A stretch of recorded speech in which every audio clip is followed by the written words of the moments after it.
We are joined with Laurence Young. He works with the Faversham Tourism Association. Firstly, Laurence, welcome along to the show. Thank you very much, Daniel. Nice to be here. Could you tell us a little bit about what the Faversham Tourism Association does? Yes, the Tourism Association started about 6 years ago, and it's very much a self-help group. What happened was that Swale Council used to coordinate a tourism group in Faversham, and with budget cutbacks and so on at that time, wasn't able to continue to do it. And I think very much to their credit, the local tourism operators and B&Bs and so on decided they didn't want to let that go. So they formed their own group, own association, and it's gone from strength to strength. It's purely formed to promote tourism in the Faversham area, bring visitors in.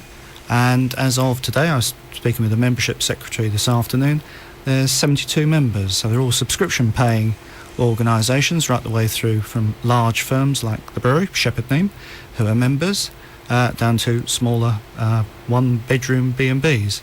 And the whole object is very practical. It's not theoretical or strategy or anything. It's all about telling people around the county, around the UK, around the world about how great the Faversham area is, getting them to come along, see the great places, enjoy the atmosphere in the town and in the wonderful countryside around. What is your role within that? Thanks, Daniel. I work with the Tourism Association. I'm actually employed by a not-for-profit company called the Faversham Enterprise Partnership, and our work is very local in the Faversham area. We are working for economic development, jobs and well-being in that part of the world, very parochial, solely looking after the Faversham area. And we work with the Faversham Town Council, Swale Council, Kent County Council, and with a lot of local businesses. So the fit of our work with the Faversham Tourism Association is absolutely spot on, and I sit on their steering group. The Tourism Association has been looking at tourism in the Faversham area. As I mentioned earlier, it started about 6 years ago, and there was a recognition that the Faversham area, like many parts of this part of Kent, are fantastic places. They're really, really beautiful, wonderful attractions, but perhaps unlike, say, Rochester with a castle or Canterbury with its cathedral, Faversham doesn't have what one call a sort of real killer attraction, but it has got a whole gathering of individually beautiful places and great little firms. The brewery I've mentioned, Brogdale, a very, very famous outfit there with the national fruit collections, thousands of fruit trees, biggest in the world, Farming World, lovely working farm for children, Mount Ephraim Gardens, Belmont, beautiful Georgian house. So there's a whole collection of wonderful things, fantastic countryside, great B&Bs. And by grouping together, the Tourism Association really punch above their weight. So they get out, they promote the area, they go to national and regional exhibitions up in London and elsewhere, getting the message out about how great this part of the world is. Come and see us and come and enjoy themselves here. Laurence, I understand you're starting a new project at the moment. Yeah, Daniel, we've been working for some time looking at walking in the local area. Faversham was a small town surrounded by lovely countryside, and a couple of years ago we developed some walks into the town from the countryside, into the countryside from the town. Very successful. A lot of people said they liked it, and so we've moved on, and we're just launching in the new year 8 new walks, circular walks, mainly in the countryside around Tenham, Bourton, Perry Wood, which is lovely wood out at Selling, so all the villages around Faversham and into the town itself, and they've all got a food theme. So we're calling them food trails, and each one of the 8 walks goes past hop gardens, through orchards, and of course past lots of lovely pubs and restaurants and cafes where people can stop and have something to eat.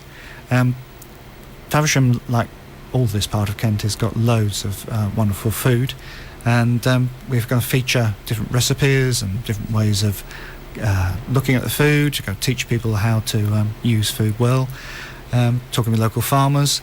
So it's a whole rounded product, and so we're going to launch that in January. If people go to the local website, faversham.org website, there's a link from the home page to the walking section, and people will be able to see the walks loaded up, all 8 of them, under that walking section. Get all the information they need there, get themselves out for a nice walk, get some of that Christmas goodies burnt off later on. Laurence, I know you wanted to cover Christmas shopping.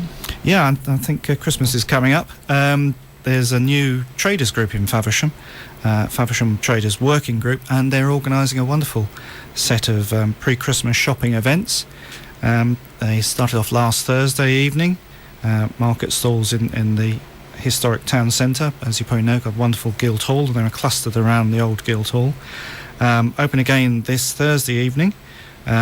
Gospel Mission Band are playing in the marketplace, and the new Creek Creative Arts Centre just down the road from the marketplace in Abbey Street is going to have its Creaky Christmas Fair, which promises to be good.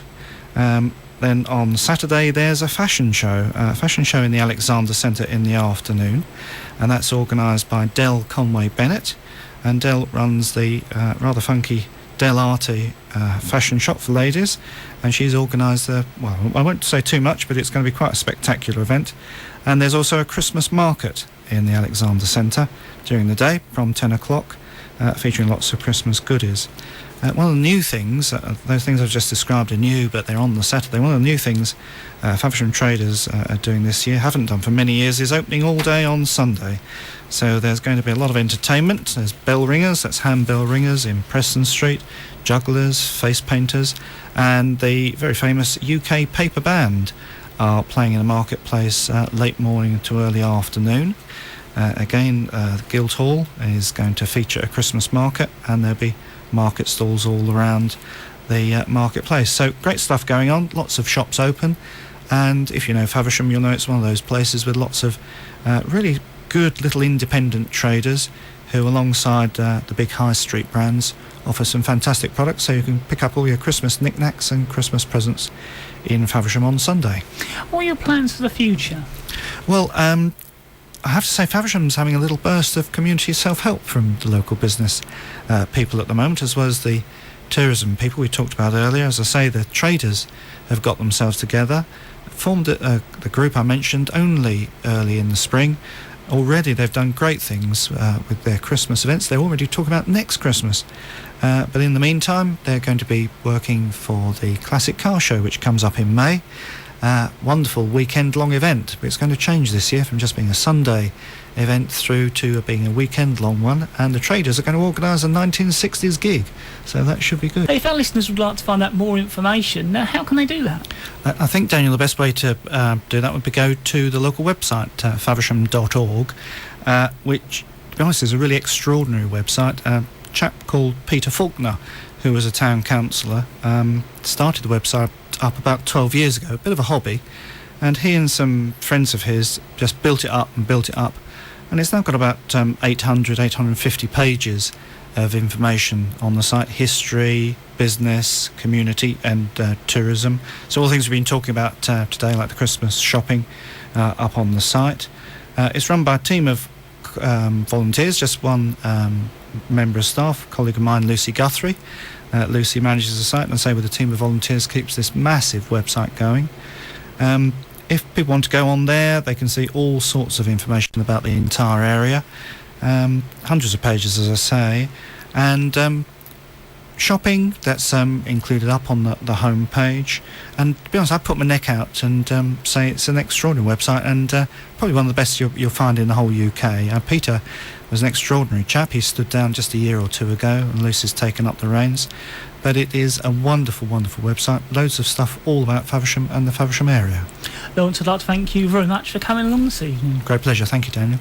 That's us talking to Laurence Young, working with the Faversham Tourism Association this evening here at BRFM 95.6.